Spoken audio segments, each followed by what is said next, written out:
I've been waiting for this for a long time, and I'm really excited about having this conversation with my two, really among my oldest friends and colleagues, two master teachers, Elizabeth Haughton and Gina Spencer, sisters, colleagues, partners in learning, all the rest of it. And because what led to this conversation is that several years ago, the three of us were having a conversation in my living room, and somehow we got into the topic of how you connect to kids. Because I've spent more time watching Elizabeth, both in her classroom settings, but also one-to-one with kids.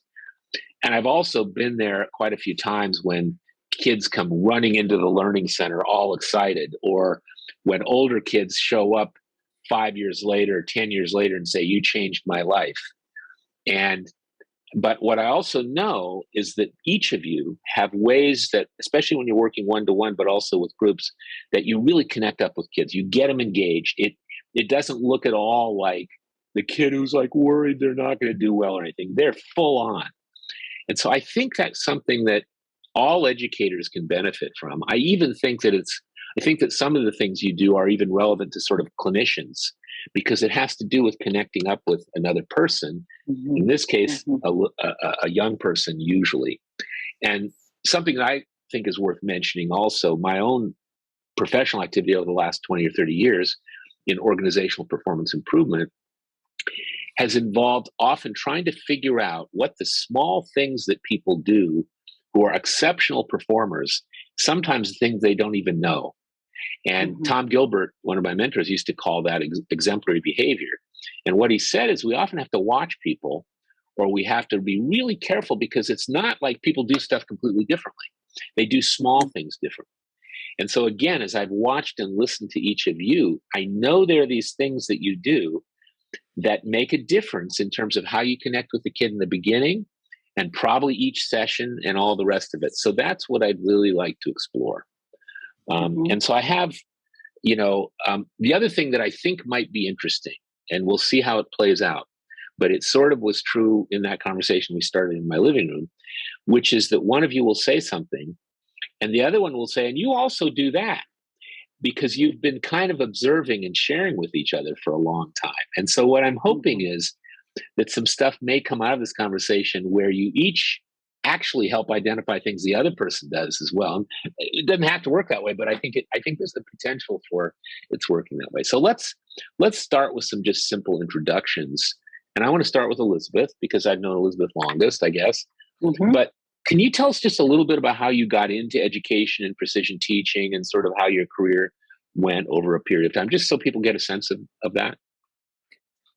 Well, I will start with being in elementary school. I feel very fortunate that I went to a small elementary school where we, only had 2 rooms, and we all taught each other, because the teacher didn't lecture in front of the room much, because we're all so different, and we learned to help each other.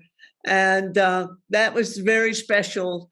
And then when I finished, because of my own reading difficulties, I decided to become a teacher and teach reading, and that meant to me teaching first grade. So when I first started teaching, I taught first grade for 3 years.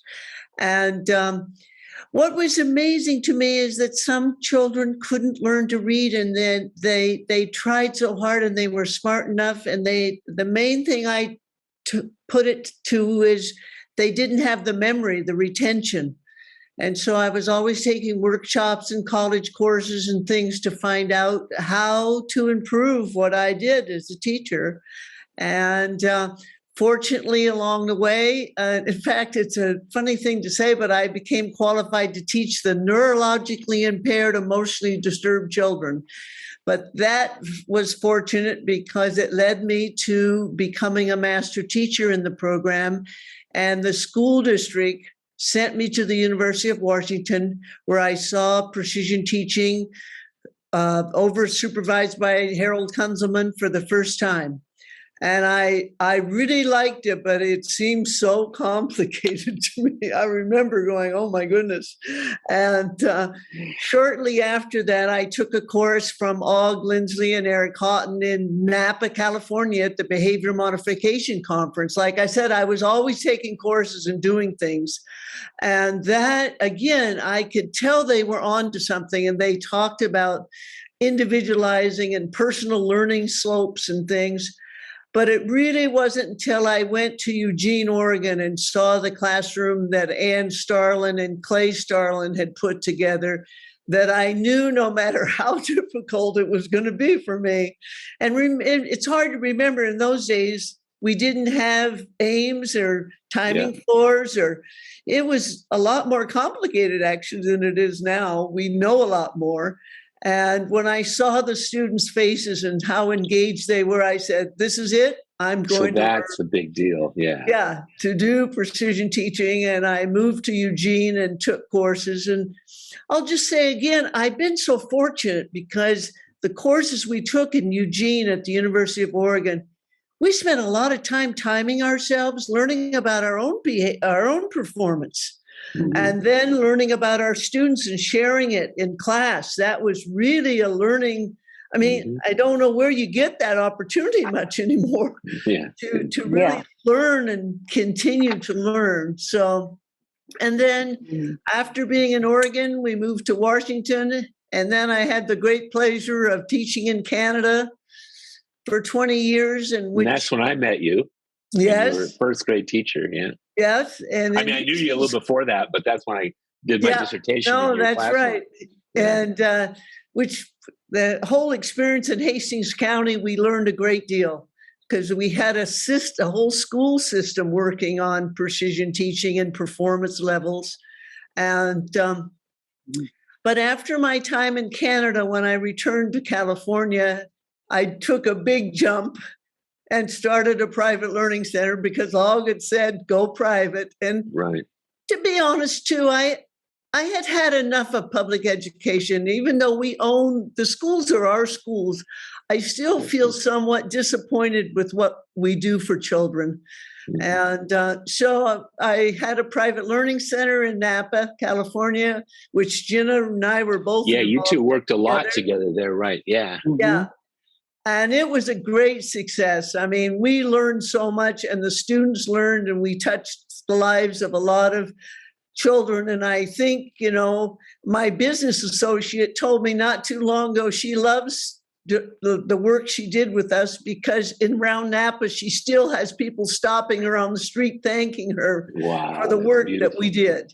Yeah. And so that was a wonderful experience for 15 years. And now I'm retired in a sense, except I still get to now see my own students because the Learning Center got big and I didn't get to have my own students, and I'm a real teacher. I love teaching. And so I see my students. Yeah. So just a couple things about that. And then I want to ask Gina to kind of give us a travel log or whatever of her past. But a couple things. One is when you talked about going to Ann Starlin's classroom, or even when you said when you went to the University of Washington, it was like when you saw the kids, right? And is it fair to say for both of you, I think I know the answer to this because it's true for me, that's kind of the big payoff. Not only when you see kids learning, but when you see them in it, when you see them excited about it, right? That's kind of a big deal. That's a really big deal. Yeah. Right. Yeah. Yes. Just to comment off on that, Carl. Yeah. When you see them knowing about their learning, when you see them having information about their learning, instead of just kind of they're working along, but they have not really a sense where they are in terms of accomplishment, and they don't have the kind of feedback that they can get through the standard learning chart and through precision teaching, that just to kind of say, tie into that and say how that hooked me in, once I began my journey with learning about precision teaching. I was 20 in college when Elizabeth began to learn, and she and Eric began doing, and I went to Eugene, Oregon for one of Eric's courses. I remember that I did show the film strip Stephanie Bates Stephanie Bates, teaching the chart to my behavior modification class in college when I was a junior. Wow. And I was very excited about because I was majoring in psychology, but I was really excited about what the applications were for learning. Yeah. Took behavior modification, and then even in my psychology of learning class, learning and human performance class, I was talking about, I was talking about precision teaching in one of my little class presentations I did. And that was directly because I was getting this information from American Elizabeth and flying up to Eugene, Oregon, whenever I had the opportunity to sit in on a class or to talk about things with them. And so then, going on, I didn't have as much direct one-to-one or even small group experience until I did my student teaching, which was at Napa State Hospital with severely emotionally disturbed children, and elementary school in Napa. The classroom was engineered classroom at the state hospital, and so the person that was the psychologist running it was interested in how I was talking of measuring learning, and we did some kind of experimental pre and intervention and then post evaluation kind of things. But I was student teaching in a second grade classroom, and I was doing the charting on the standard learning chart at that time. I wasn't really connected in with having the students do it. I didn't really know a lot about that until I got the Michael Maloney instructional packet at some point. And, of course, when I was visiting Elizabeth in Eugene, Oregon in her classroom and saw what her students were doing in terms of keeping their own information, their own data, and their own, watching their own learning, then I was more inspired to implement more of that in my classroom when I was student teaching. And then I began teaching at that elementary school. They hired me, and I had a classroom. I was a classroom teacher about 17 years. Doing K-3 primarily and combination classes. I loved when I could keep a class, have a 2-3 and keep those second graders on, or a 1-2 and keep them on, because then they would teach the other ones about how we do timings and how we put our big dots on that little chart. And I never did go with the 3 cycle. I always felt it was really important to stay with the 6 cycle chart. And because I actually shared some of my own personal data with my students on the bottom. Oh, that's interesting. Well, what I want to just pause for a moment, because what you said earlier was a really interesting thing to me. As soon as you said, it's like, of course, but when kids get, I think there's a fair number of precision teachers who just kind of run the kids through the procedures, and they may engage them with the chart or they may not. But what you described as adults, for that matter, but certainly kids, become aware of their own learning, begin to understand what's going on, participate in the decision making. That is huge, and I'm really glad you said that, because I think some people, I think when they think, like for example, I think when in a precision teaching classroom setting, when people think about getting the kids to chart, I think sometimes they think of it as more of a labor-saving intervention than anything else. Like, okay, how am I going to do this whole bunch of kids? Well, I'll teach them to chart. Pretty hard to do, of course, in the beginning. But what you said is more important, right? They're in touch in another way with their own data, which is a big deal. Anyway, sorry to interrupt, but I think that's a huge point. Well, just to dovetail off on what you said, brought up something else for me. I began mainstreaming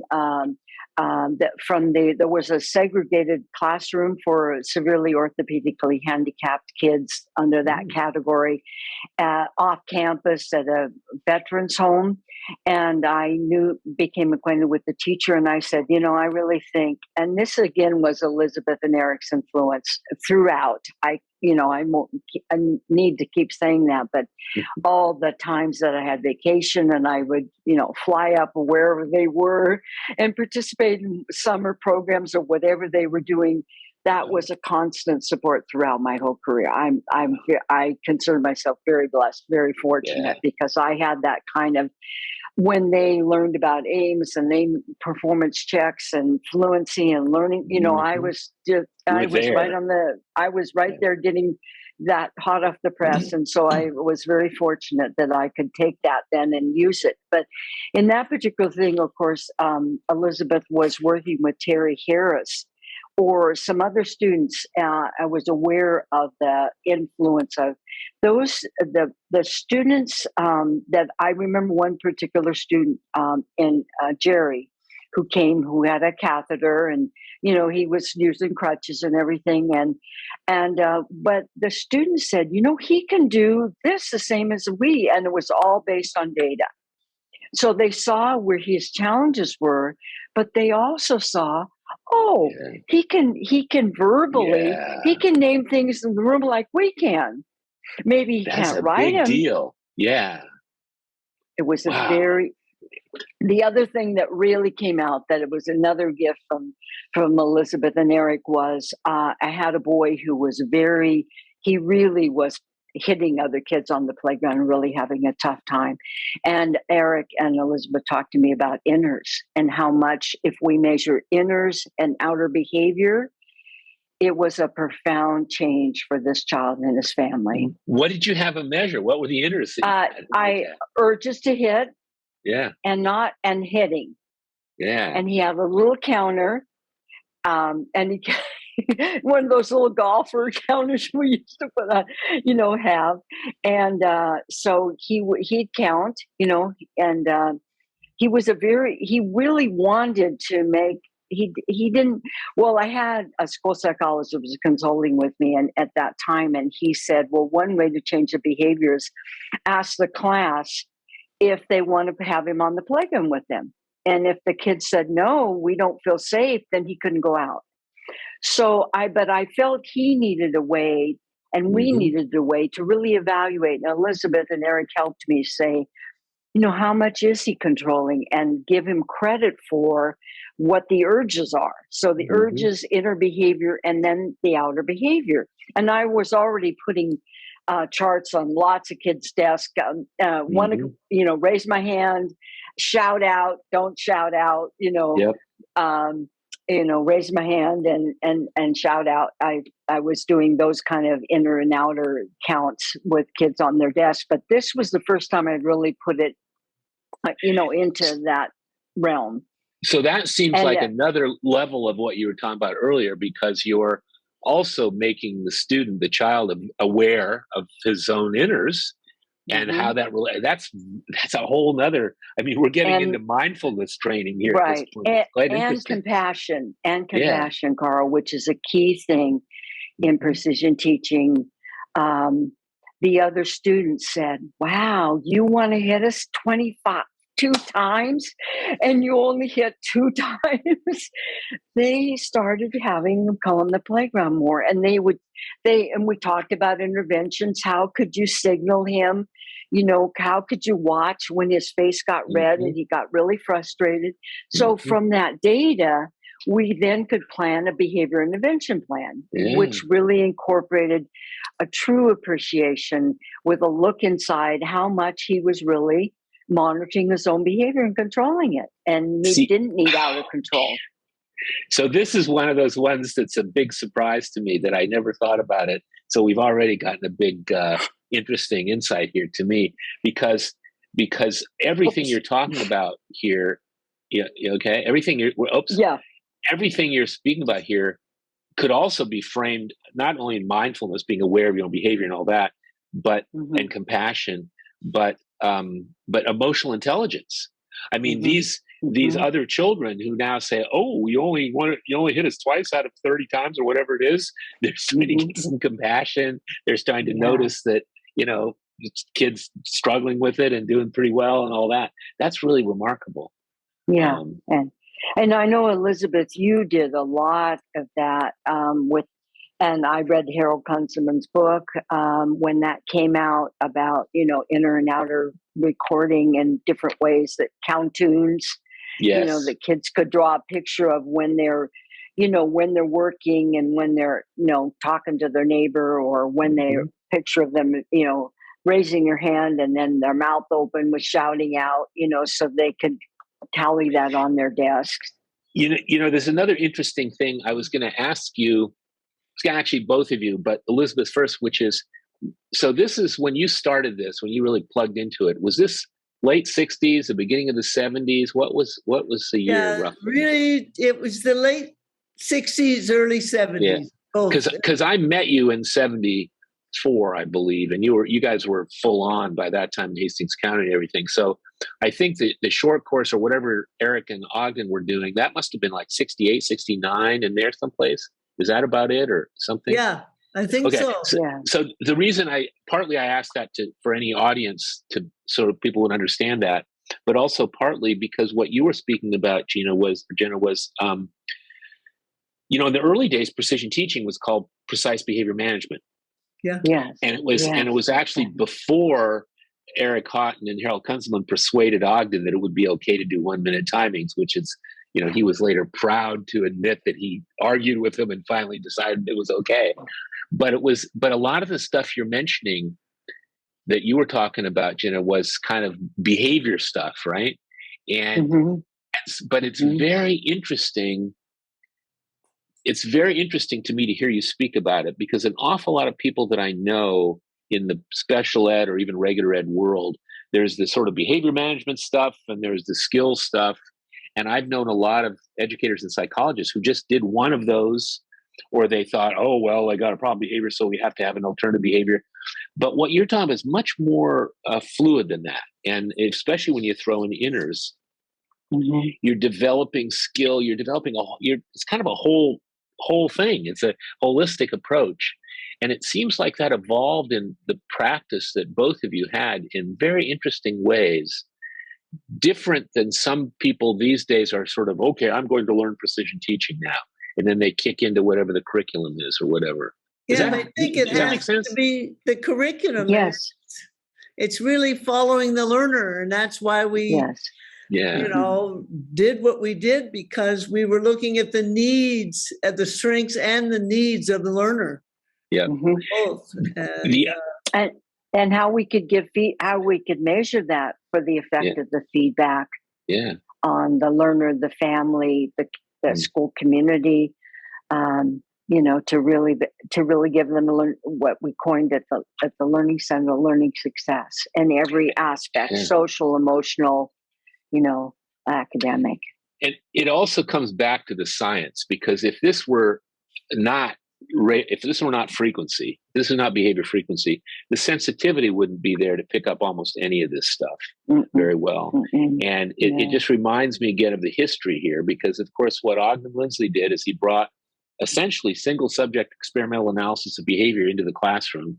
And then he taught teachers who didn't have to have any background in behavior science how to apply this with the most sensitive measurement tool available.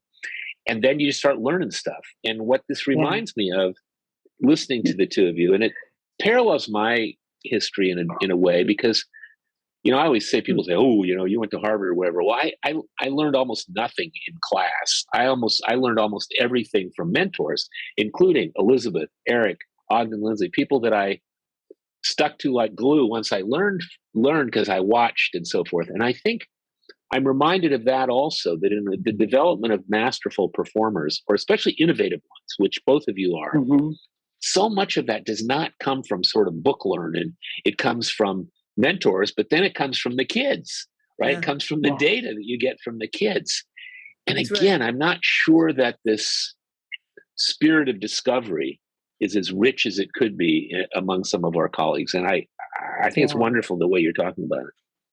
Yeah, and it really helps to, like I said before, to do your own social, academic, and personal pinpoints, because we had to share those. We had to share. We had to count and share those on our own.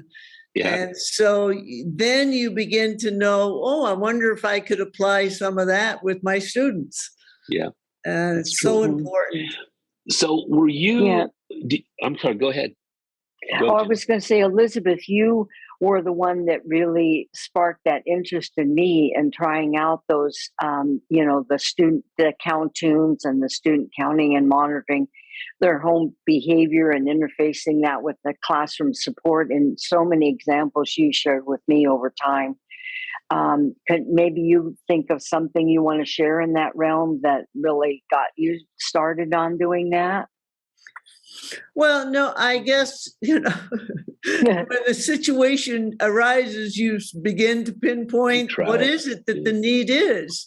Yeah. And, I can think of a student of mine, Dorothy, who was randomly hitting other kids in the class. Just random. And everyone was afraid of her because she would get angry. And I couldn't figure out, why was she angry? And, she was a nice student. And why was she just randomly hitting kids? Well, once I had her I got to remember to turn our phones off. Once I had her draw a cartoon, she drew herself with a big ear. So when I asked her, why did you make your ear big? She said, their chairs are bothering me. And when the kids would scoot their chair out, it would make a loud noise and she'd go over and hammer on them. I would have never discovered that without her, drawing that picture. I'll never forget the picture. And I thought, this is strange, a big ear. Why would you put a big ear on yourself, That's stunning because I wonder if you'd asked her, somebody must have asked her, why are you hitting them? But maybe they didn't. She didn't. Oh, No, you said why, and were they bothering you? No, because she didn't associate that they were really doing it. The chair was she doing got the big air, man. Yeah. Okay. It was the chair, but they were sitting in the chair. Oh gosh. That's quite And then the kids, after that, the students in the class were so careful with their chairs, and she knew it, and we knew that she, and it just changed the whole classroom atmosphere. Yeah, it did. That's a great example. So I have a question, Jen, about you, because you were a psych major in college initially. Is that correct? And then did you switch into education, or how did that? Because it sounds like you were doing behavior management stuff and behavior modification a lot early on, especially. Yeah, I had a student funding grant to work in classrooms, so I worked in a K-3 special day classes, payment for work study, they called it. Mm-hmm. And then I did a junior high class. So I had some actual, places to really try some things one-to-one with some students when I was still in college. But when I went to college, you had to have a 4-year degree in an academic subject in order to be able to go on for your extra year to get your teaching credential. So got it. So even though, I majored in psychology, didn't have to have a minor, but I did have one in PE anyway, because I like to do a lot of activities with kids and I wanted to learn more about it. And I got a summer job doing stuff with kids with movement.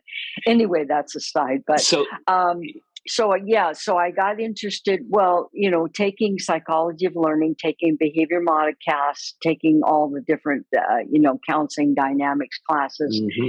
I was monitoring my own behavior as a therapist. They had an individual analysis and practicums on being counselors because I was in the strand to become a counseling psychologist, be a counselor.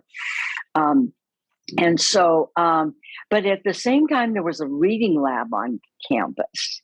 And I was sneaking in there my 2 years of psychology into the reading lab because, of course, with Elizabeth and Erica's influence, I was interested already. And with my 2 placements in those special day classes, I had that opportunity. And then I did my 5th year. And that's when I did the student teaching at Napa State Hospital and at the elementary school. I was hired. I was a classroom teacher there for 17 years, as I said. And then they asked me if I would please become a special education teacher. And because I'd had the student teaching in the Napa State Hospital, I was grandfathered in with a learning handicapped and a severely handicapped credential. So with the severely handicapped credential, they gave me a severely emotionally disturbed classroom full of students that nobody else knew quite what to do with. The tough And kids. so, and so I was fortunate to have a very good teaching assistant and insisted on having two teaching assistants.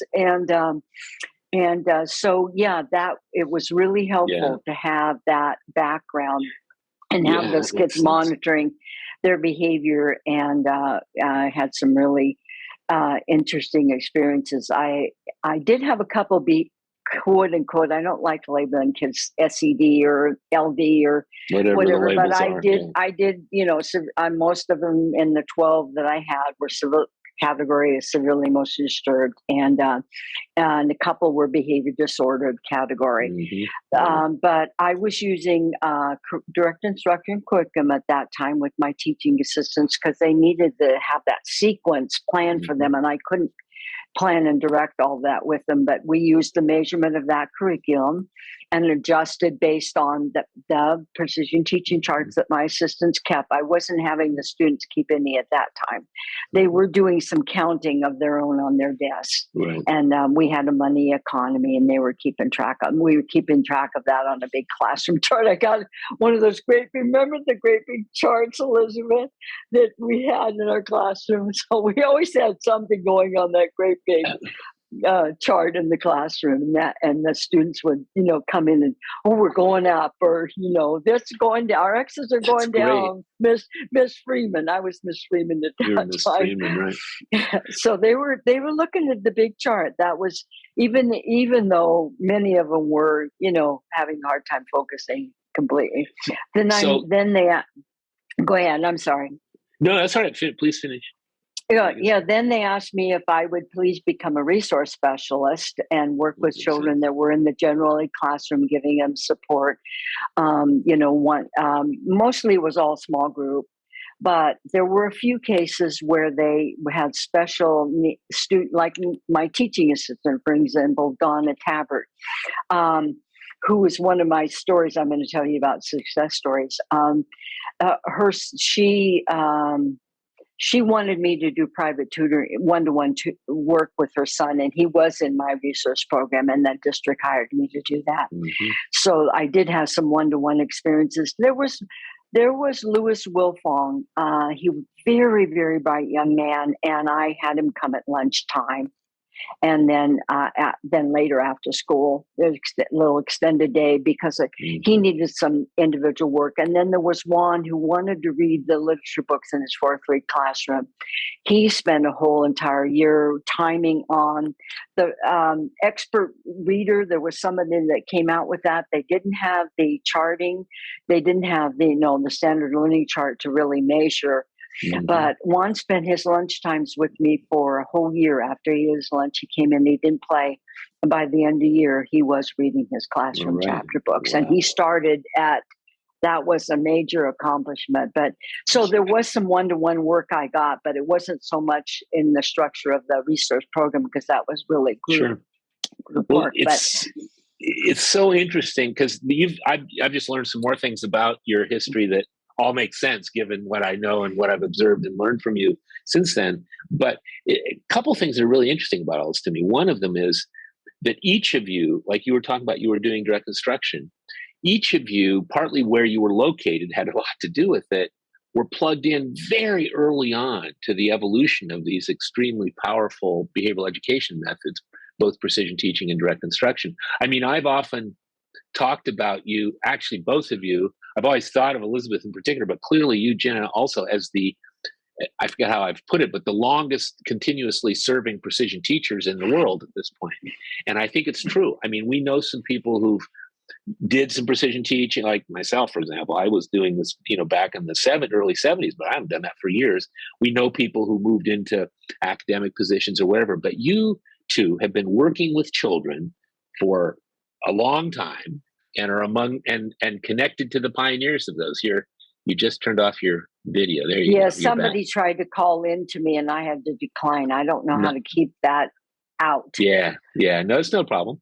But anyway, I think that's also really important for kind of the audience, whoever they are of this thing, to understand that because when I listen to both of you, the varied experiences that you've had, so many of the educators that I know get plugged into something. They're special ed teacher, work with small groups, or they do tutoring center stuff. But you've done it all kind of in a certain way, right? Yeah. And it's quite So remarkable. I did the resource specialist. Then when Elizabeth was thinking about going private, I said, "Hey, come to the Napa Valley. We've got the people here that will want you. I have connections all over the valley. Come here. Let's work together." Because it was my dream to go private too. Yeah. And so I took part-time. I went part-time with the school district, took a leave for a couple years, go full-time at the center. And then, but that was such an amazing adjunct to what I was doing. And then I was doing, still working with small groups. I think the most important thing about my work with any kind of curriculum, because there was always a new direct instruction, there was all kinds of other programs that would come into place and that we'd get training in the school district. But throughout, I had a measurement system. I had a way to see if this sequence, this program, how the students responded to, whether it was reading, math, written language, whatever, was it effective? Yeah. And, so that was one of the things that kept me being a precision teacher. And of course, the excitement of the learning with the students and how they felt. Well, it also reminds me of, the statement, I think it might have originally come from Caleb Catania, I'm not sure, but the notion of when the heart and science come together, you have a teacher. And what's interesting to me about what each of you is saying about your use of the data is that, first of all, you don't do it in a rote way. You apply the measurement system in a lot of different ways, different levels of detail, different kinds of stuff. You engage the kids in looking at their data.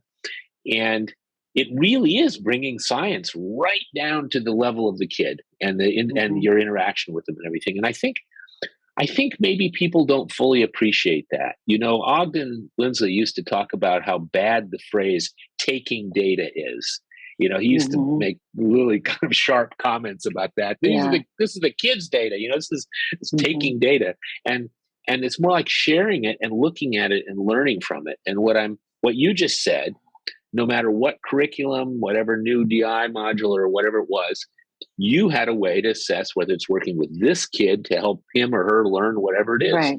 To me, that's the essence of this thing. Yeah. And with direct instruction, it was accuracy, moving on by lessons. Right. Well, we didn't move on by accuracy. We moved on by fluency or frequency of performance. Yeah, absolutely. And that way, those programs were very powerful for students. Especially, they were very helpful for paraprofessionals, my teaching assistants, because it saved me a tremendous amount of prep time in that. And I think one of the most rewarding parts, of course, was the parents looking at the information about their children. That was very rewarding. And, I was involved in a lot of special education, individual education planning. There was a lot of that was when 94142 came in, it was very legalized. And everybody was on the microscope to, check off the boxes. And everything was performance checks and standard, standardized measurement, group standardized testing, or your individual battery of tests you had to get. And I always had maybe I would try to plan at least 5 sessions with a student to spread out my assessment when they give you 50 calendar days to complete it.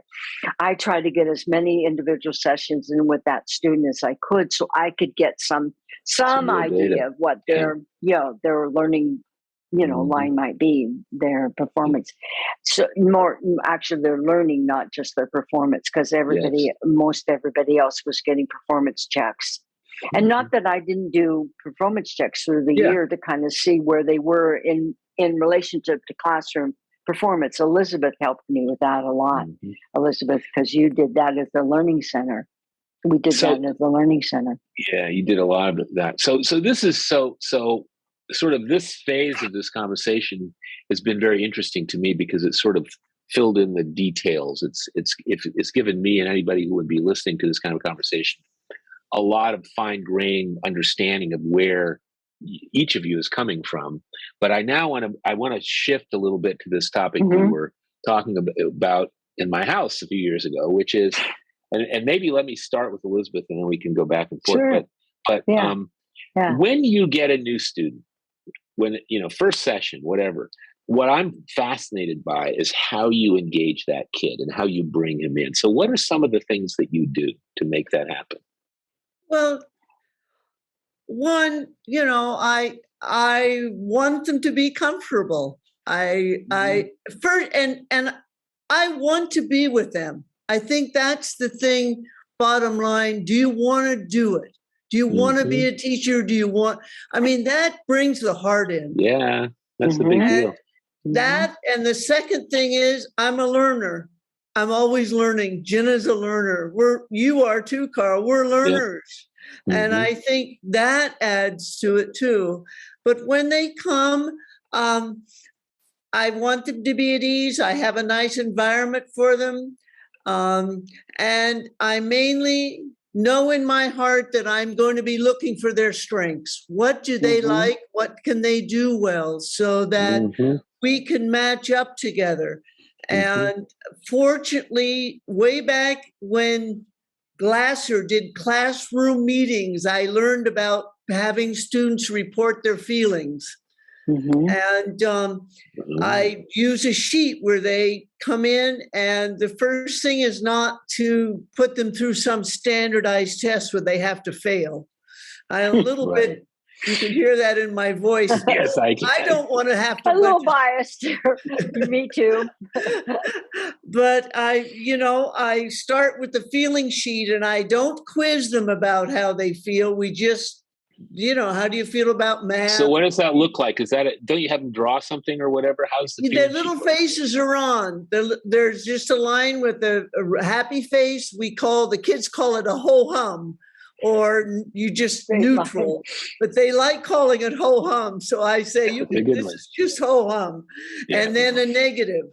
And they mark, and I ask them about all kinds of things for school, but I ask them about television. I ask them about how they have friends in their neighborhood, how they. So each of them, they're doing the ho hum or the. Each thing, all right. They're evaluating how they feel about it. Yep. And I've learned not to question them unless they want to tell me something. But this sheet alone gets most students to relax. Yeah. There's something, I don't know how to explain it, but it's like, I care about their feelings. They're communicating them to me. I'm not putting them underneath. And that is, the only thing that I find with it is high school students, I don't use it. I talk to them because. They're too cynical. Yeah. I'm sorry. Well, Go ahead, Gina. Do you use I use an interest inventory with the older ones. Yes. More geared to, what do you like to do? What do you want to do in the future? Something that has a statement and then blank for them to comment. That's what I use more with the older ones.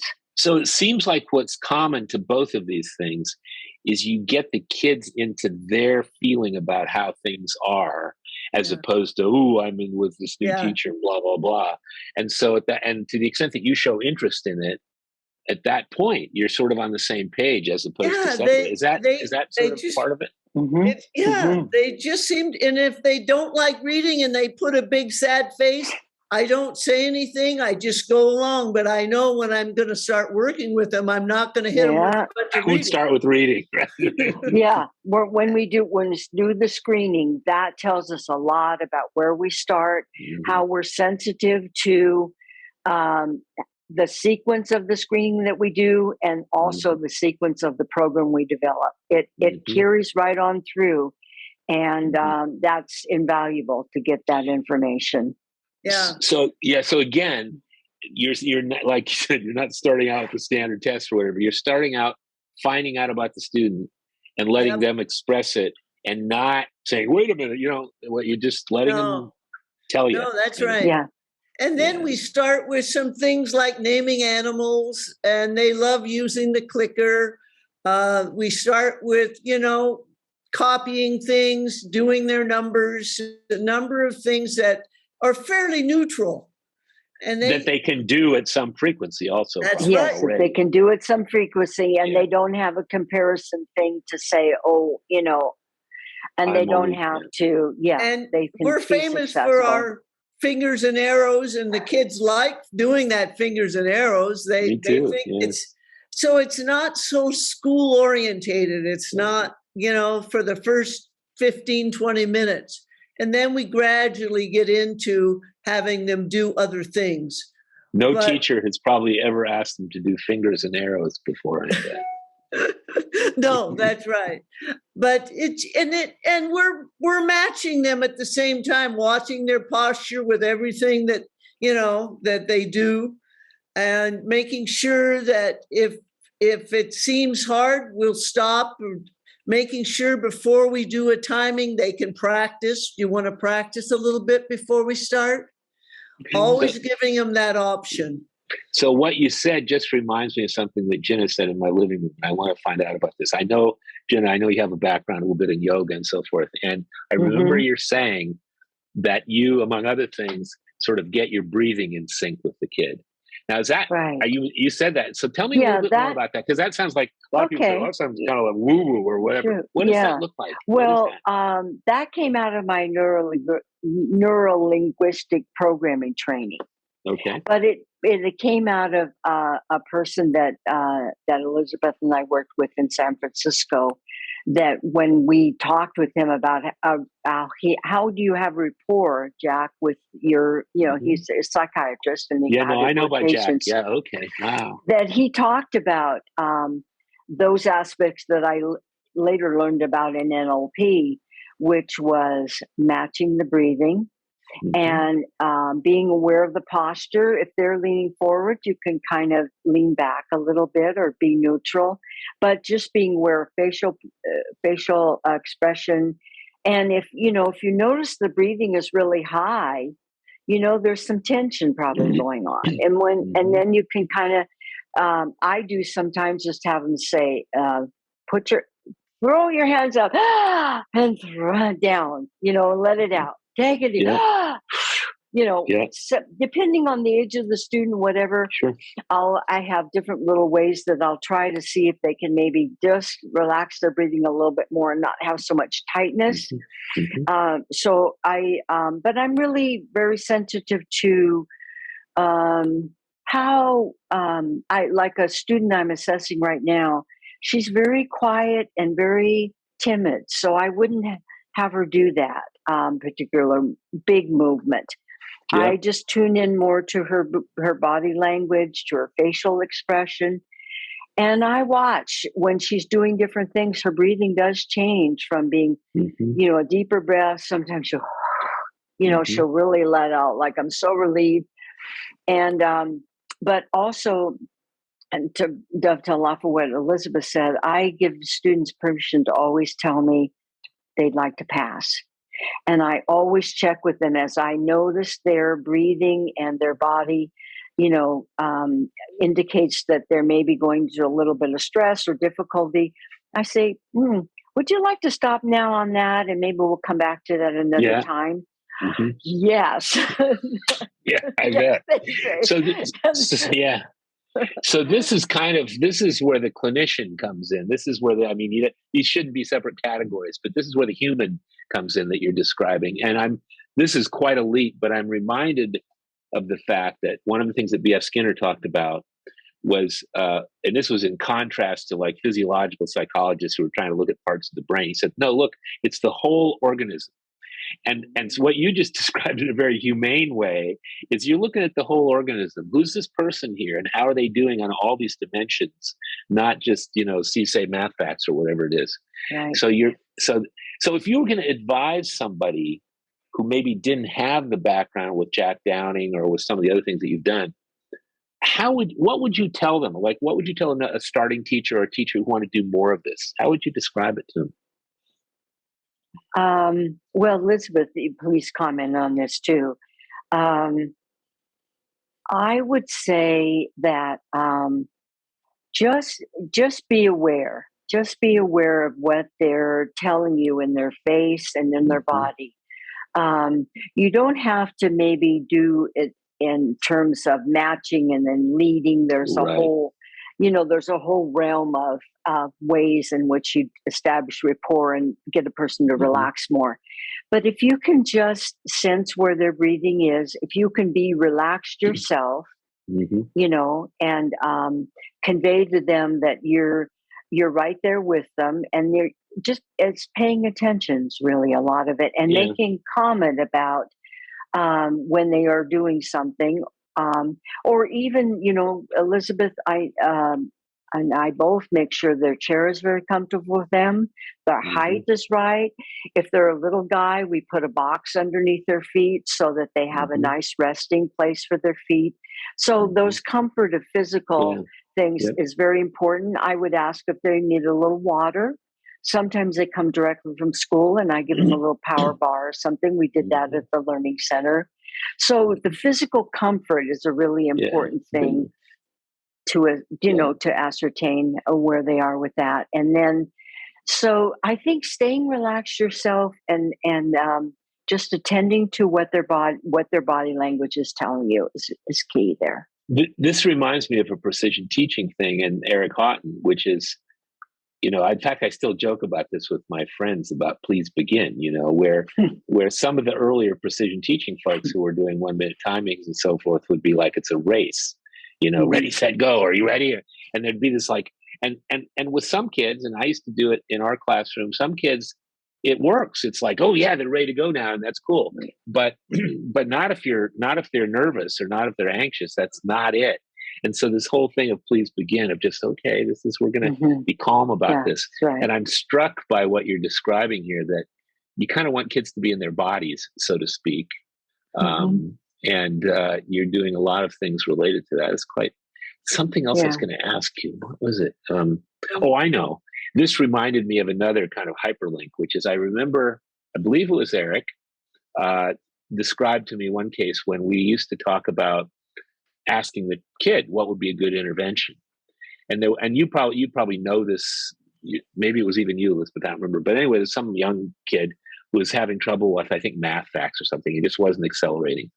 So the teacher, it might have even been Eric, asked the kid, what should I do? And they decided to run on the spot, to get up and do 30 seconds.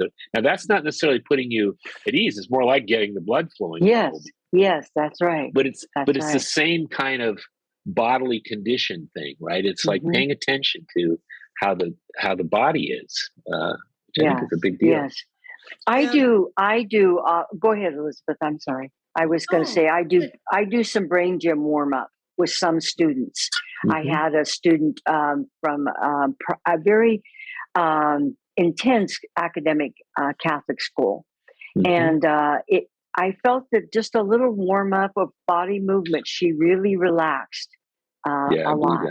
With just, we just did some, she did just some, simple movements that, some just pressing here and counting, pressing here and, pressing here and counting. They have something where they call that brain buttons, and they do something they call a crossover, which, there feels that it integrates the right and left brain. Not sure about the data or the research on any of that, but I use it as a way for students that need to move before they come from school and they're ready to settle in with me.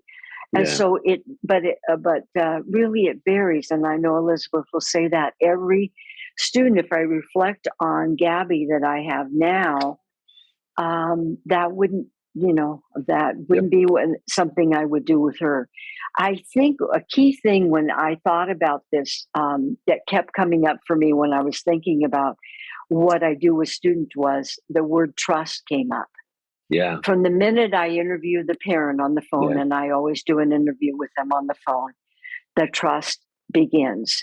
I say thank you, and I even say thank you for trusting me to see your daughter or son. When the student comes, I'm thinking, how will I be able to get them to trust? How will I maintain that? Earn their trust. and then maintain that. So it's kind of a guiding thing along with honoring. It's kind of an honoring the learner, which Elizabeth has helped you to really keep in focus as an overriding principle for everything that we do with students. Honor That's the a learner. really nice way to put it. I used to have a teacher who said, he was like more of a spiritual teacher, if you want to put a category, who talked about we all need to learn to be trustworthy. And that's kind of a big version of what you're describing. Or people talk about being authentic, right? Being real. And there's this sense of having a real relationship with the student. And part of why I was thinking about the Ready, Set, Go thing is I know a fair number of precision teachers who learned it that way. And it maybe helps sometimes, but I don't think it always does. And I think the whole thing of what you're describing, which is just, let's be sure you're fully present now. I was going to ask you though about, you're working with kids now, and I've been told, I haven't been working with young children for a long time, but that kids aren't getting much physical education in school now. Of course, we just came out of COVID, so who knows? But that I would imagine you might get kids after school now who would actually be more tight than they might have been 20 years ago because they just don't get as much physical exercise. Have you noticed anything like that, or is that just kind of each one is different? No, in California, it used to be 20 minutes every day for elementary school children to have, besides recess, to have physical education. Yeah. That's not happening anymore. And a lot of kids at recess now, if you go to a school and they're playing, they're on their phones they're on their phones at recess. Yeah, or they have the recess taken away because they haven't completed their work and they're not allowed to go out and play. Yeah. So maybe if they went out and played, they'd complete their work, but that's a whole other. It's just, there's so much to do though with, like I said earlier, wanting to be there and observation of what the student needs. And that's why we're always learners. Gina and I are learners. We don't use one thing with everyone. It's to learn a bunch of options. So whatever matches you, Carl, or matches Gina, that's what I'm going to do. But you've been describing this so far, each of you, as you've talked about it, in ways that are more like general practices. So they can be adapted, like paying attention to the kids' breathing and the presence of body language and all that. That could go in a bunch of directions depending on what it is. But I think what you're saying is pay attention to that. That's one of the really important things. And it's kind of obvious. And monitor that, sorry, Carl, but just monitor that throughout all the time you spend with them. That's something as you asked us to become more conscious of what we do, I've kind of been, doing metacognition, which is, being aware of the thinking you're thinking kind of thing. And I just am aware that, a part of my brain is always monitoring what's going on with them physically, what their facial expression is, what their feeling tone is. I don't think they teach you this in college, do they? I think what you're describing, you don't learn in the education BA program or whatever it is, right? Yeah. But what's so wonderful about it is we're tuned in, and then we have this wonderful data system that students love to do. They love to get better. And in school, if you're at 4 and the class is at 20, you don't feel you can learn. And if you get 4, they'll go to 5, 6. We have a system that honors the learner for whatever their performance is. It isn't comparing them to someone else all the time. And the students, as soon as they catch on to that, it's amazing. Yeah, it's a big how change. They change and they want to come. Especially we see them after school. They've been in school all day, and most of them haven't had a wonderful school experience because they're behind. Right. Yeah. And they come and they're ready to work and they want to work once they see that it's a fair system. That reminds me. Yeah. That it's fair. That we have both the big heart and the science to go with it, which we talk about a lot. So that reminds me of actually my dissertation when I was in your classroom, among other places. One of the things, and this is sort of related to what you just described in terms of kids seeing their own progress. one of the things I was investigating is what happens when you tell kids they're being timed. And what we learned is in your classroom, it didn't make any difference. You put stuff in front of them, they were ready to go. It didn't matter.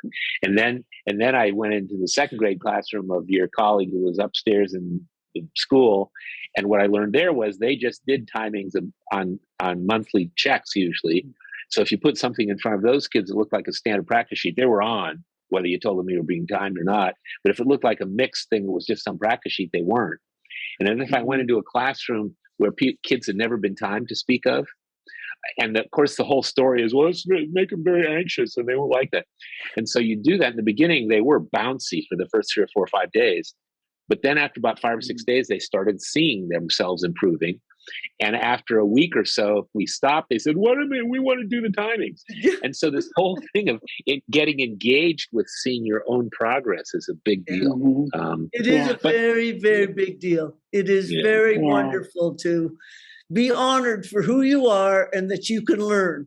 The system wants, they want to do it. Well, and in fact, Gina, you were saying earlier the thing about when you said, well, we measured performance, but also learning. That whole distinction that became clear with the standard acceleration chart, that, for example, you could have kids who had very high frequencies, but their actually accelerations weren't very steep. Or you could have kids that were pretty low in terms, but man, they just shot off like a rocket. Each kid is different. And if you don't look at the rate of change, you're missing the whole deal. This does remind me of my wise Japanese stepmother's frequent statement, each one is different. She always used to say that about people. So let me shift another time, which is kind of, we've been talking about some general things, but especially about how you first engage the kid and how you earn their trust and all that. But I also remember speaking with you, and I've just even watched some of these things about, okay, now once the kid's on board and you're working with them, how do you do things like sequence any particular session, or how do you because I know you use games and you do other things. How do you think about using the sequence of practice activities or instructional activities to keep the kid engaged? If that question makes sense. You want to go, Gina? No, Elizabeth, you go. You really taught me a lot about this. I'd like you to. Well, I always set the program up with starting with something they like, which is usually a game. We have educational games that most students like, and we start. And they're timed, right? Yes, that they're things that they're going to build their skills on, and that they enjoy. And we found ways to break them down so they learn to be quite good at these games, so they can play them with their peers or with their family members. So what are some of the games, just to name a few? There's a game called Blink. It's called, the reason I bought it, it was the world's fastest card game. Right. So that intrigued me, and I bought it. And then I had a student who couldn't play it, so I learned how to break it down and just make it so he could practice and get his rate up, not while he was playing it, but practicing it just with himself and getting his frequencies up. We do Spot It. We do super circles. Bop It is something, that little electronic thing that counts itself, actually. It tells you what your personal best is. Let's see, what other ones, Gina? We like Rush Hour. That's something that there's a Rush Hour Junior and the regular. And we do the storybook for memory. Where they lay out cards in sequence and develop a story about the cards, which are randomly, pictures that are random, like a dog and a car and some grass or something, and they have to build a story about it, and then they build up to 52 cards. So so that's something they can do. It's fun because there's really no prerequisites. You just have to be able to tell some story about it. Yes, so you can do that to start. You remember the story next session, and you add more cards, and you keep making the story. So it gives us a good feedback on their memory. Yep. Which is really good. So, I do puzzles and dot to dots and phases and numbers of things. Stuff that's fun that they can do already, that they either are already getting toward fluency or they can see progress. It doesn't seem like it's schoolwork. All those characteristics. So when they come in, they're looking forward to doing it. That's what you're looking forward to. Yeah. I had one student that, did something actually with an academic practice. There's little things called wrap-ups for math facts. And this student just loved those wrap-ups. So I said, hey, why don't we just start with that for our warm-up? And I like that the best. Yeah. And there's just many, many different things that are available. And it's our job as their teacher to find out which one they connect with. And, and that means sometimes we have to try different ones. I had my most recent student I tried a couple with, and Bop It was the one for her. She took it home with her the first session and came back with the next one. So you have to be, especially at the beginning, you have to be pretty flexible yourself in the process of finding this stuff, as opposed to, here's the program, we're going to run it as it is. Yep. And the other thing I'm reminded of, I keep thinking when people ask me about precision teaching, I still keep thinking that Eric and Elizabeth or whatever had it kind of all figured out a long time ago. We're just playing out what they told us. But, the whole thing of ask the child. Yeah. I mean, like, which one do you like? I mean, stuff like that seems so obvious once you say it. Or Eric used to even say, like, when we were working with extremely disabled kids, what can he do the fastest? If it's this, maybe that's what you start out with, whatever it is. But this whole, right? Absolutely, because that's how we do. Once they've played a game or do their warm-up, we start with their strengths in the program. What do they do well that they like to do that's academic? And I really believe, I thought I knew a lot about building their strengths, but I keep learning more about it. Because the more, especially children on the autistic spectrum, finding what they can do and building it so that they want to approach you and want to work with you. Have you got some examples of that you could share? Yeah, well, I see this when I go down where Shelley Yike has her school in Florida. You see that they're doing matching or putting things in Jonathan's motor things, and the kids like to do those. So they're building stuff that they want to engage in, and it's already something they can do. Don't start with what they can't do. Start with what they can do and get that really, and then their behavior is approaching instead of pulling back from you because they don't know what you're going to do. I also believe in having a routine. I learned that from a class I've had of really children with a lot of behavioral issues. The routine was everything. In fact, it was so important that the principal would even tell me before there was going to be a fire drill, because he knew I wasn't going to tell the students, but I would say, right here, there's going to be something special happening at this class, because he knew these kids. And then I would just let them know, because they need predictability. And not moving it around. I mean, we love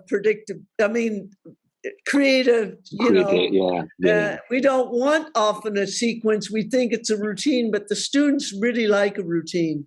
What's another comfort thing? We work on their strengths, then a few needs, then a little bit of strengths again. And that's the way the program goes, with ending on something they really like to do again. So when they leave, they leave with the feeling, I've accomplished a lot. Of course, during their session, they get personal best and that's right. Which recognition for that. Recognition from that, and then students count up how many things they, depending on what we are focusing on, a student can be counting up and saying, oh yeah, I did 10 things or 20 things. Okay, next time I see you, I'm going to try to do 15, because maybe we usually have a program sheet that goes about 20, 20 to 25 things. And at times, depending on the student, we would be having them actually, how many times two did you have? How many charts went up? Let's look at your charts, and as we go through it, and really talk about the learning bank, Elizabeth, how that came about, because that's a really significant part of what we do. It's true. Well, the learning bank is just fantastic idea. And it really came when Al Glinsley came to visit the Learning Center in Napa. He was very quiet. And I, for a whole day he watched and he didn't say much even at lunch. And I was wondering, what is he thinking? What is he thinking? And then after the kids that evening, he said, you got to pay your students and your staff. Will you pay your staff more? You got to pay your students. And I'm not I believe you should work and want to work for just doing work, but to pay them. Yeah. It took me a few months. I remember trying to get my head around what I was going to do, but I decided, here's a wise man. I'm going to try to figure out how to pay the students, because at that time we had a drawing system. Every time they got a personal best or a ×2, they got tickets and we had a drawing for prizes. That was a pretty big motivational. Mm-hmm. Nothing like the Learning Bank that recognized them for getting things up into the fluency range. Mm-hmm. And so then we record those on a sheet of paper. And when they get 20 at the Learning Center, when they receive 20 things on their Learning Bank, I would write them a check for $20.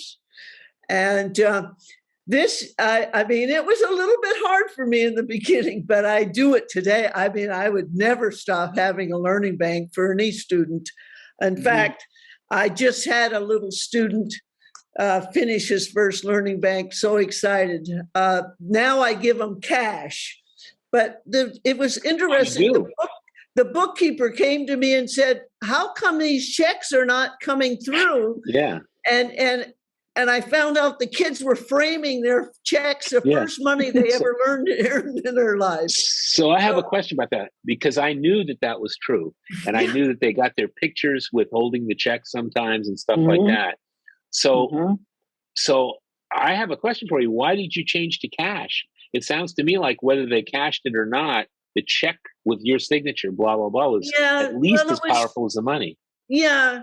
Well, I changed when I started my own practice with kids. I changed and went to a more personalized Learning Bank.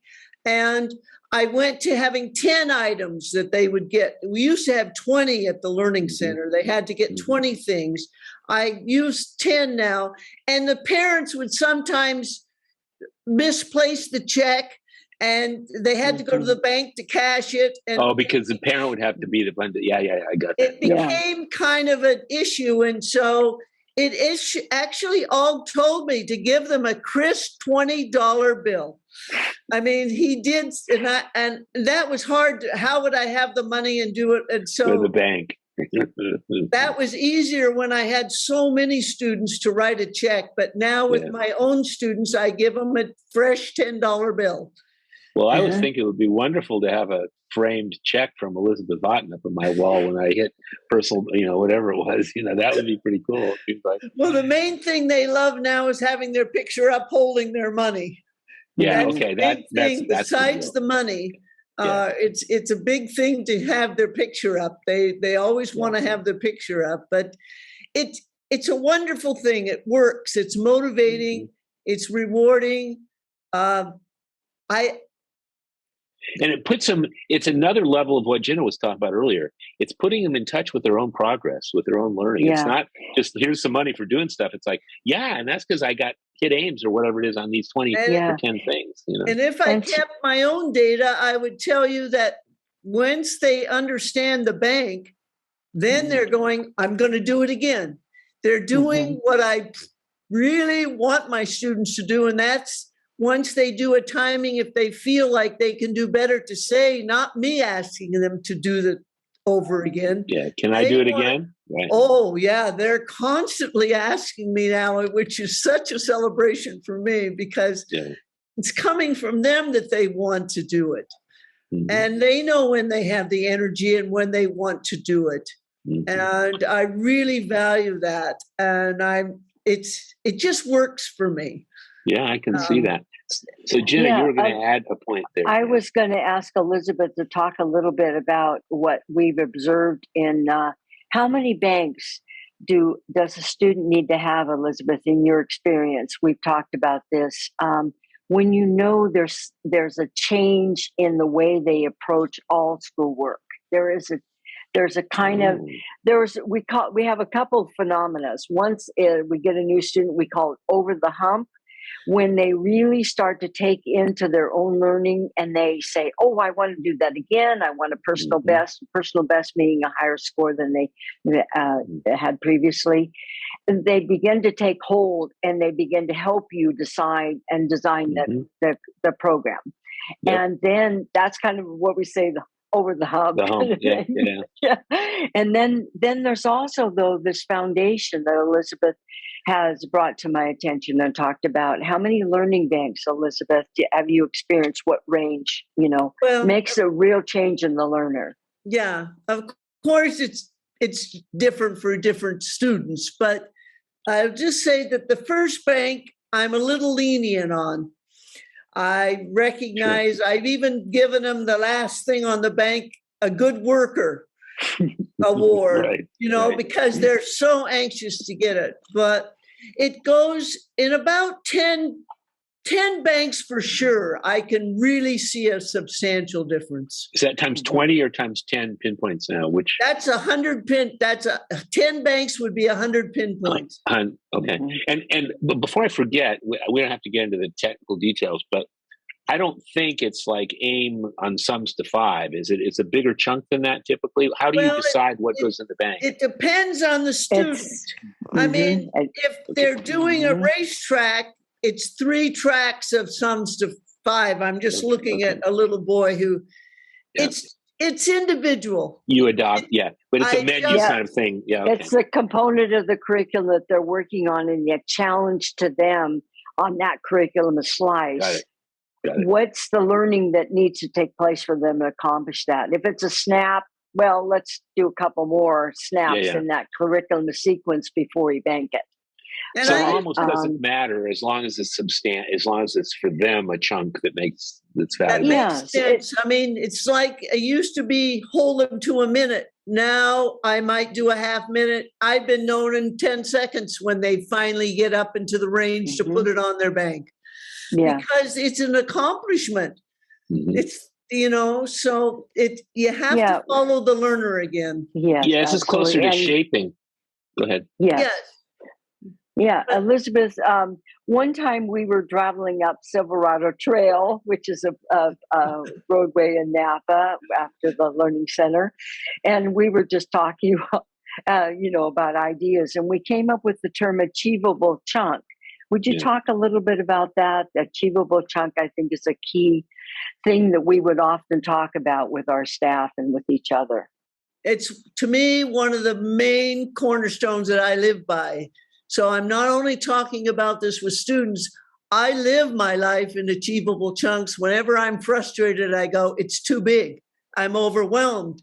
I have to go back and even get my husband to coach me on achievable chunk. If he sees me overwhelmed, he goes, what's the achievable chunk? But if a student's doing all the consonant sounds, maybe they can only do 10. What's the amount that they can achieve, feel good about, and get into the fluency range? And we constantly are looking at achievable chunks. Yeah, makes sense. Is there a guideline for how long you would like to take in calendar time a kid to get an item in the bank?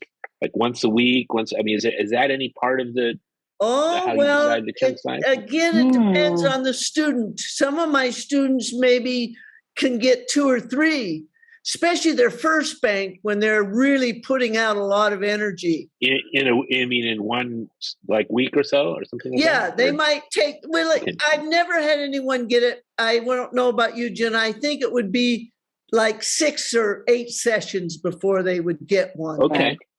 How much they get do they items need, on it? Yeah. How much do they need to experience and see tangibly and visually learning success? Yeah. That's the key.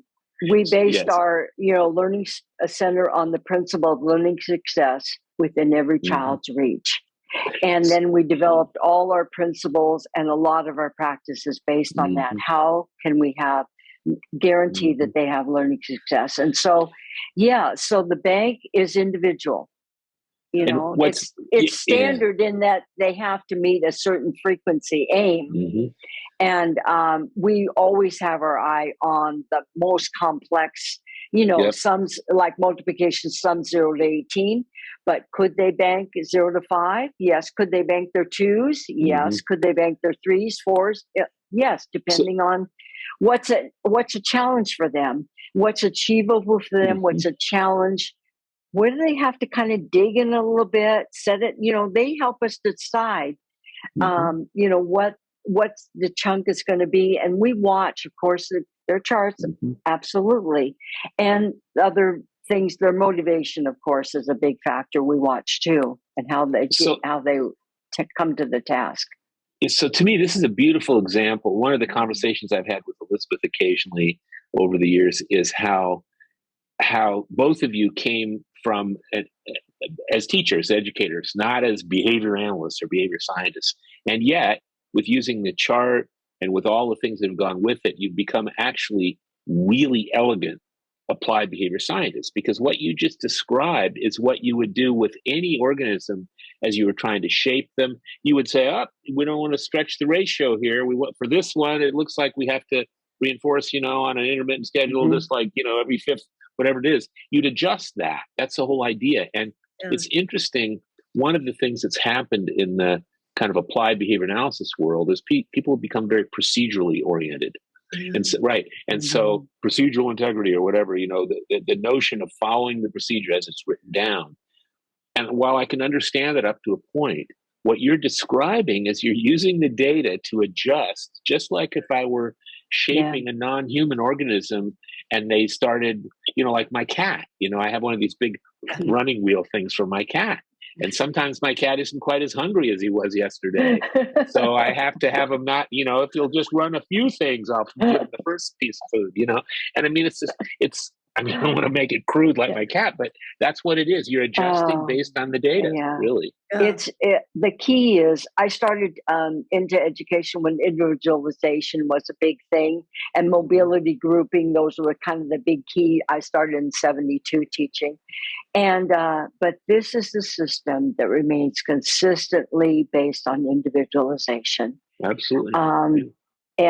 Throughout and in every area, you know, academic, social, you know, and emotional. So does Skinner's science. That's the thing people don't completely get. Skinner's science is about the individual, as he would have said, prediction and control of the individual organism, you know, and then you get the same effect with enough of them, you replicate it, you say, maybe this is something we should do with everybody in an adjustable way. But you don't start out with this top-down kind of, we're going to have the procedure of it, you know. Yeah. Elizabeth, talk a little bit about how when a student needs some adjustment in the program, we were discussing that when we've talked about a student program, because we would advise all our learning coaches or, you know, people that we're tutoring in our learning center. What kind of things do you advise or do you look at when a program is needing some adjustment? Because there's some key elements there in how we adjust to respond to the student needs. Well, I'll say a few things and you add to it, Gina. But the first thing is what we've talked about already is achievable chunk. If I have to adjust, I look right away, is the curriculum, how many things am I asking them to do? And would it be better if I use fewer items?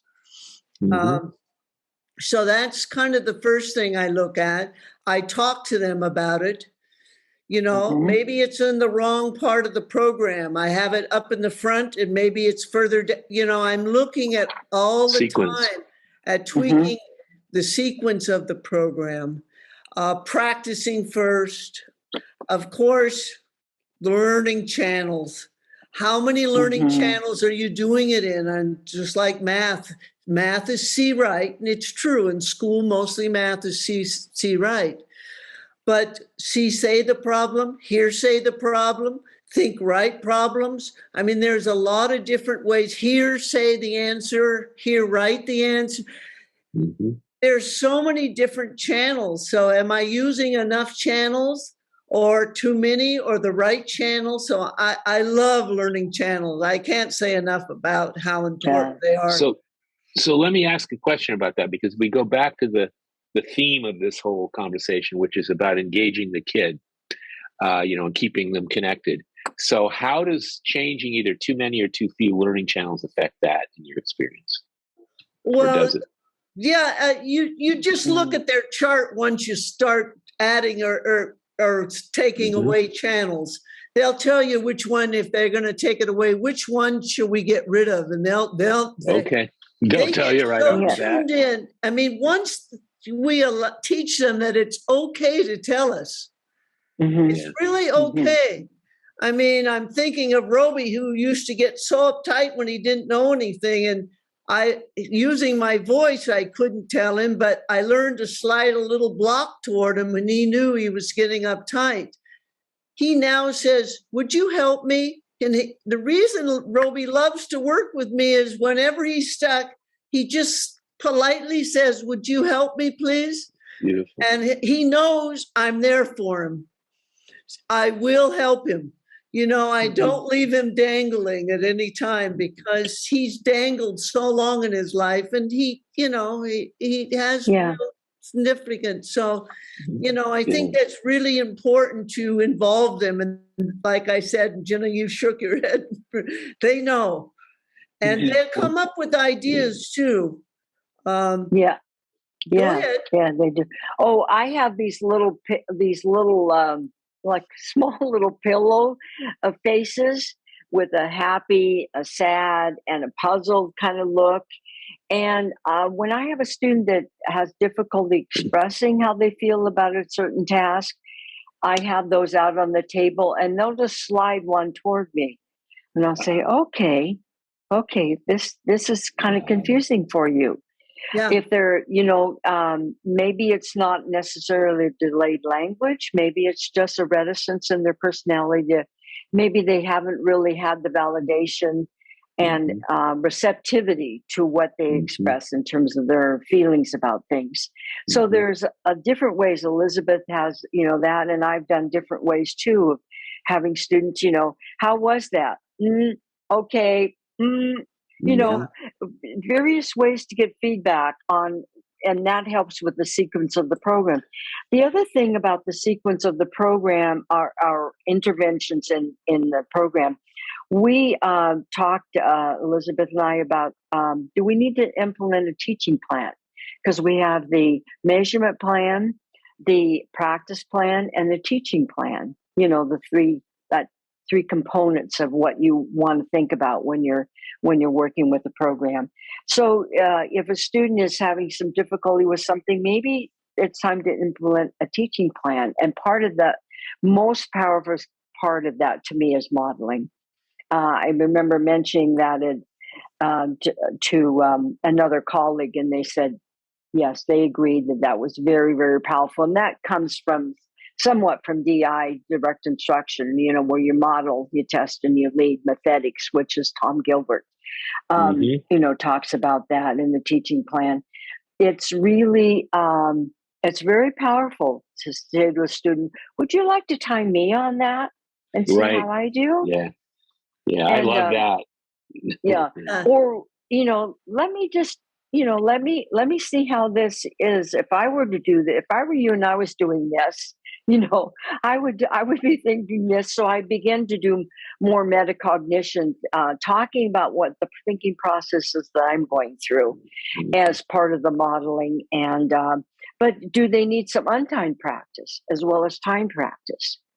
So that's all the ingredients of that Elizabeth and I talked about taking into account in the teaching plan. The practice plan, of course, could be timed or untimed. Most of ours is timed, but like Elizabeth said, why don't you try a few and see how you can do them? That's untimed practice. No pressure. Yep. Yeah, and then we get an idea. Oh, if they're really struggling with untimed practice, let's not begin timing on that slice or that part of the curriculum.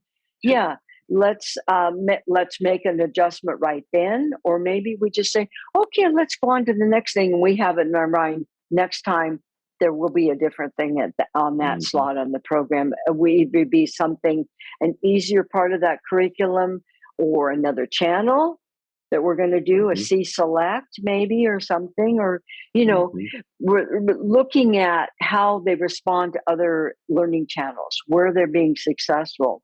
Some are C save, some are more hear right or hear see right, or, so we're taking that into account when we look at all the skills that we're developing on that program. Yeah. What were you going to say, Elizabeth? You were going to add something. Well, that's really important what you just said. We call this when trying to communicate to people the complication of the complexity of what we do. We call it the happy learner model, and that's where we have the teaching plan, which is really important, and we're teachers, and you were saying this earlier. Then we have our measurement plan, which why we're behaviorists. And then we have our practice plan, and that's why we're good coaches. So we're really a teacher, a behaviorist, and a coach. And that's a cool way to think about it. That's when somebody asked me recently, what do you do? That's what I told them. I just thought, what am I going to call myself? I'm a teacher. Really, I love teaching. And I am a behaviorist because of my measurement plan helps me understand from the behaviorist point of view. And so is my coaching for this big practice we have, because there's a lot of practice that goes on, and it's a lot of hustle, breaking it down, accomplishments, and a lot of goes into the practice plan. And so it's kind of fun to look at it that way, so people have a way, full picture. Yes, especially since we call it precision teaching. Now I call it measurement. My measurement plan is using precision teaching. That's the way I put it now. And people get it now that it's not my teaching plan, it's my measurement plan. So a couple of comments about what you've both said. One of them goes back to the thing of letting the kid time you, or modeling. You said you were talking about modeling, Gina. And I remember in my own case a long time ago, the first times I ever had kids time me, first of all, they were kind of shocked. Somehow, like I give up the control thing or whatever it was. And then it was really fun for them to see me maybe struggle or and so I'm reminded of that. I'm reminded of a couple of things. One is that so much of what you've been saying beyond our initial conversation was about establishing trust. This person, this student begins to trust you as a human. That's the simplest way to, and some of these kids have had a hard time with a lot of other humans. So you're becoming a trusted helper, And then the other thing is, even when you each have sort of modeled, like in this conversation, you said, I might say to the kid, and then you say something, just your tones of voice exudes kindness. Both of you bring this kind of kindness naturally because of who you are, but particularly to the children. And it's one of those things that ought to not even have to be said. But given how stressful it can be to be a teacher, given how much stuff is going on, all the rest of it, it's not always that easy to be kind, right? And I'm just struck, as each of you have modeled these kind of things you might talk with a kid about, you soften up and you're kind. And that's going to produce a very happy child at some level, a happy student. So I want to just talk. I think we should sort of close this up pretty soon, but I want to go to one more topic, which is that almost everything we've said up to now has been sort of about working one-to-one. So if you try to think, because both of you have also been classroom teachers, right, with multiple kids. So if you're trying to establish that trust, that relationship, that engagement, that positive vibe in a classroom, beside whatever you might do individually with each kid, are there other things that you think of about that? In other words, at the classroom level. Yeah. My classrooms always started with circle in the morning. Okay. And each student, I had this, what I call the feeling doll, and it had faces that was four-sided, and it had faces. I feel sick. I'm happy, I'm sad, I'm angry. And they kind of look at the feeling doll and pass it around. Wow. Anyway, that began to bring the class together in a feeling way. Yeah. If so-and-so was having a sad day, let's pay attention to that. I knew to pay attention to their learning and how I interacted with them, but the class was sensitive to that. So when they did timings in the group, they weren't like, or if the group was on the project, they weren't pushing on John so much, or, Alice, who might be having, a sad day, or if someone was angry, maybe they needed to talk about it a little bit. And I even saw kids putting their arm around another kid going out to recess because they were sensitive to each other. Yeah. So I began with the sensitivity to what they were feeling. And then that I felt carried over into how they were sensitive to their own learning with each other when they were in the group doing timings, it also helped me be sensitive to what was going on with their performance that day and how their chart, well, okay, that's that kind of day, they're not at their peak performance on that time. Elizabeth is truly my guru as far as classroom teaching and application of precision teaching. Hats off to her.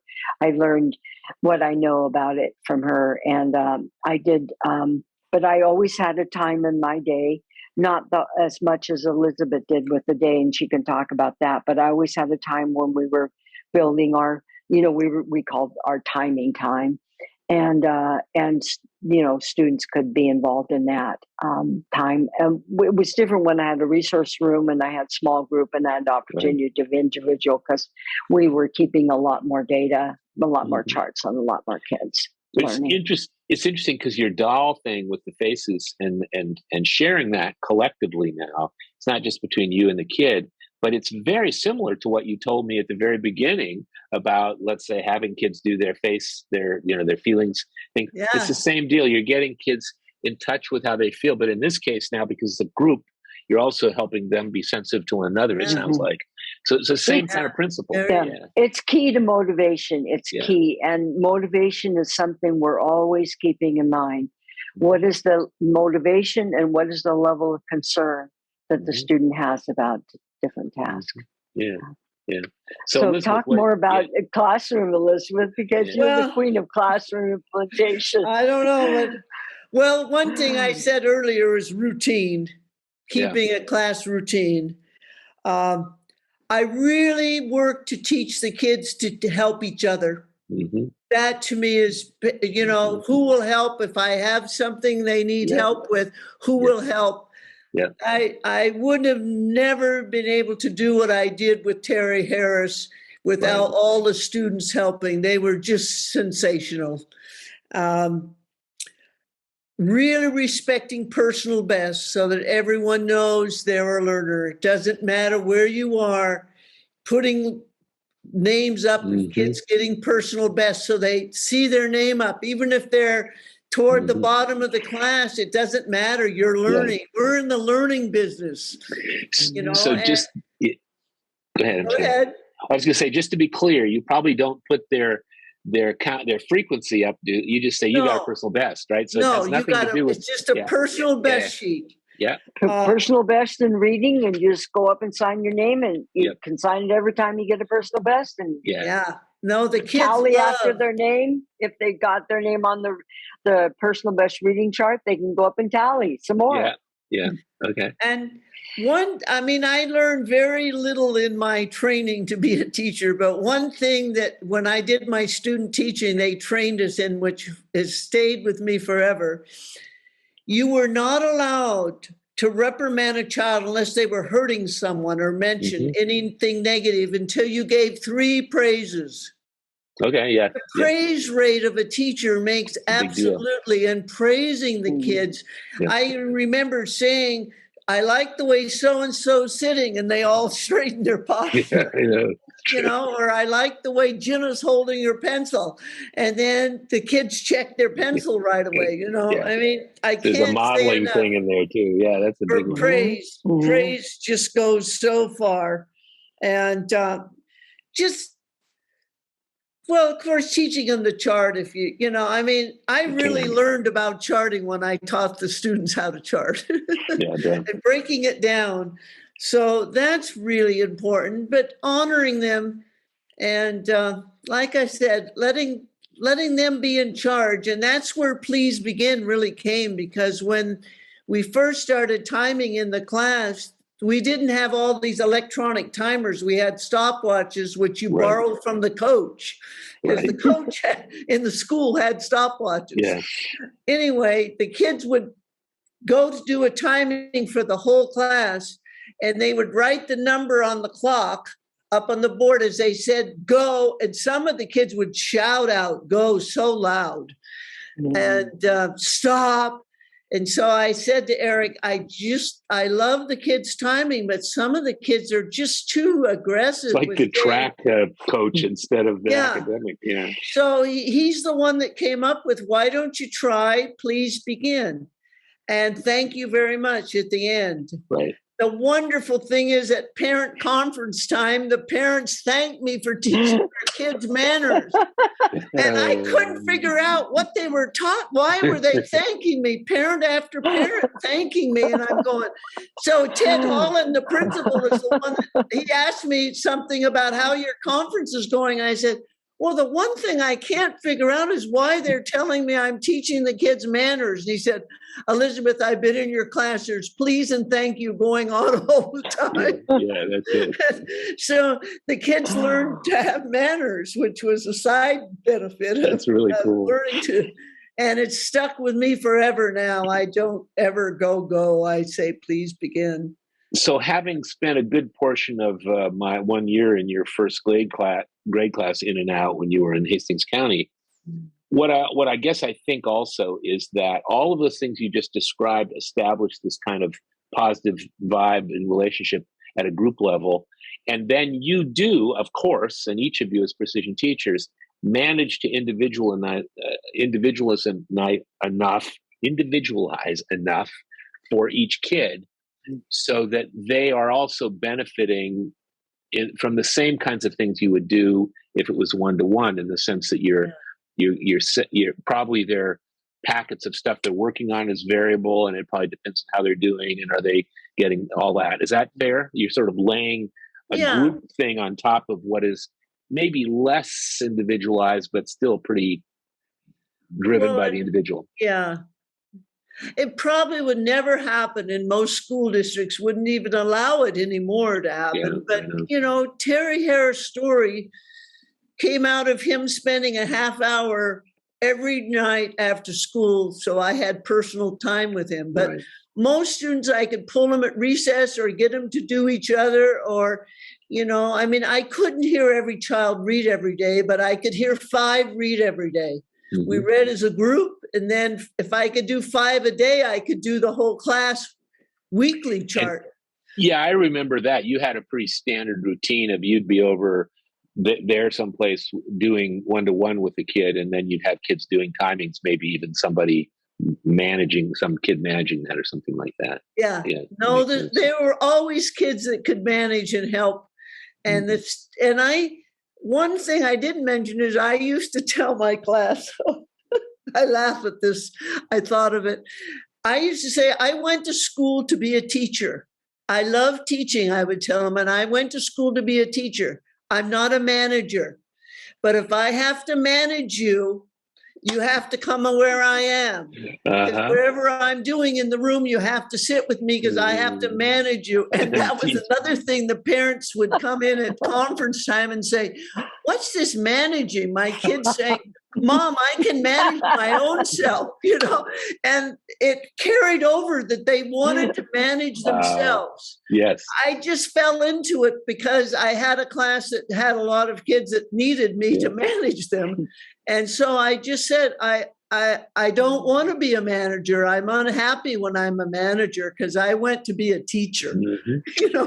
That's another. I mean, I don't want to force these connections to behavior science, but if you look at Skinner's history and a lot of those of us who followed in his path, many of the most important discoveries were by accident.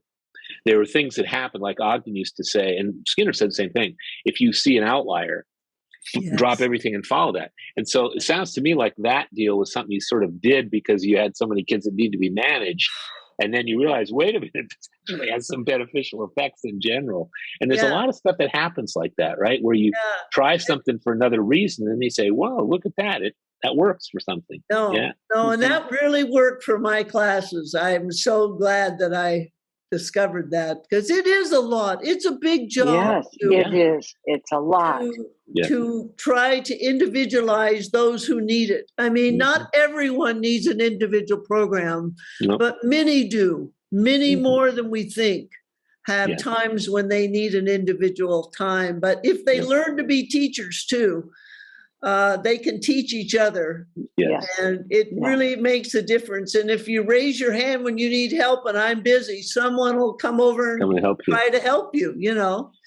So another way to think about it from where I come from these days, because I work with organizations, they try to establish culture that has values that they practice. So a good portion of what you've described here, both in the Learning Center with all the colleagues and the people who are working with you or for you, and in your classrooms, you're establishing a culture of politeness, of helping, of wanting to help, of managing yourself if you can. All that stuff is essentially practice of what is a kind of a cultural thing. And not everybody, you may not even have thought about it that way exactly, but it's clearly that's what it was. You walk into Mrs. Haughton's room and it's like, oh, this is a different culture here than you get in the class down the, right? No, is that fair? It is fair. And like I said, though, beginning, wanting to be there, knowing they can learn. It's we have to figure it out. It's not their job to figure it out. I take the responsibility of my students, and I want to team with them, but I still take the responsibility. It's not theirs, it's mine.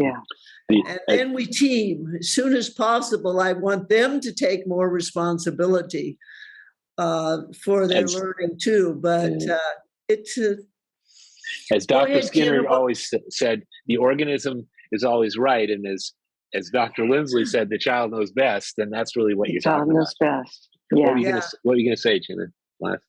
Oh, I was going to say yes. The child knows best. Follow again. That's the follow the learner. Follow the learner, and they will guide you, and the data will guide you. But the learner's performance on the chart, and that will guide you. But there's other things I think you brought out, Carl, here. There's a whole dimension. There's many different, there's a whole ball of wax here that are different components that maybe aren't talked about when we just focus on, I think that's right. Accomplishment of academic skills. But I think what you just really does it take to make that happen? Yeah, I agree. And I think you just put a bow on it, because if you follow the child, the phrase you just used, if it's not just the data, or if you look at the whole thing, all these things you've been talking about basically are paying attention to the learner, seeing where they're at emotionally, seeing where they are physically, paying attention to their body language, looking at their charts, recognizing when all this is about paying attention to the learner, right? And you just have, it's a little bit like, this probably sounds really crazy, but sometimes I think about my cats, or I think about other organisms, how they're sensitive to things like sounds that I can't hear, or they can see colors that are outside of my spectral thing. Well, you two, as masterful teachers, have learned to be sensitive to things in kids that I think probably many master teachers are. They may not be able to articulate it in the way you are, but it seems to me that if we're going to try to help teachers be better, that those are some of the most important things for them to learn about. Yeah, watch for the signals, Carl. Yeah. If I were to give advice to people interested in being learning coaches or teachers, watch for the signals your students give you. They will lead. They will show Absolutely. you. Yeah. They will show you what works for them, how they can be successful, and that follow the learner, which was a guiding principle we had at the Learning Center. But I would say, let them tell you, let them show you, watch for their signals. Absolutely. And let them be your teachers, because each one of them you teaching me, I learned from each one of them. Oh yeah, every one of them teach me a lot. I have to say that's transferred into my current work, even when I work with corporate folks who are trying to do performance improvement and I'm trying to teach them. I learn at least as much from them as they learn from me. I am sure, probably more in many cases. Yeah. You know what I mean? No, you really do. You really do. Thank you. This has been delightful.